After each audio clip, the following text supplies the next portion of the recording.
Les Chachamim nous expliquent et nous disent que David Ameller, le roi David Ameller, a écrit un livre extraordinaire que tout le monde connaît, le Sefer Tehilim. À chaque fois que David Ameller était Betsar, était en peine, ou avait besoin de demander quelque chose à Boré Olam, à Kadosh Baruch Hu, il chantait un Tehilim. Il écrivait un périque de Tehilim. Le Shulchan Aruch dans le Mishnah Berurah, dans le Siman Kuf Samer Vav, Saïf Katan Aleph, le Chafetz Chaim nous commente et nous dit qu'il y a un Tehilim qu'il faut faire toujours avant de manger, avant de consommer son repas. Le Tehilim 23, Chav Gimel. Et même nous dit le Chafetz Chaim que si on a oublié de le faire avant le repas, alors on le fera pendant le repas. Que ce soit la semaine ou que ce soit le Shabbat, il faudra faire ce Tehilim-là. Comme ça nous dit le Chafetz Chaim. Ce Tehilim-là, le Tehilim 23, on le retrouve 2 fois, le Shabbat. On le dit dans la Tfila de Harvit, à la fin de la Tfila de Harvit, Mizmor Adonai Rui le Ersach. Et on le dit aussi dans le Kiddush du Shabbat matin. Ce Tehilim-là a une force extraordinaire, nous dit le Chafetz Chaim.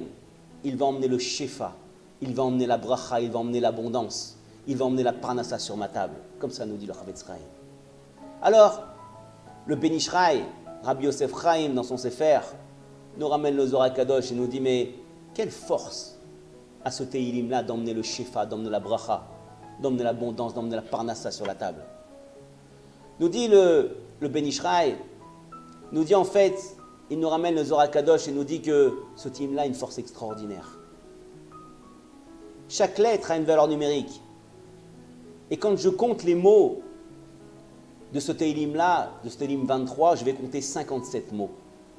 La valeur numérique de 57 est représentée par 2 lettres. Le 50 est représenté par le Nun. Le 7 est représenté par la lettre Zayin. Quand je vais rejoindre ces 2 lettres, je formais le mot Zan, nourrir. Le Ben Ish Chai nous explique, et tous les poskim, tous les chachamim nous expliquent et nous disent que quelqu'un qui fait ce Tehilim-là avant de manger, même s'il a oublié, il le fait pendant ce repas.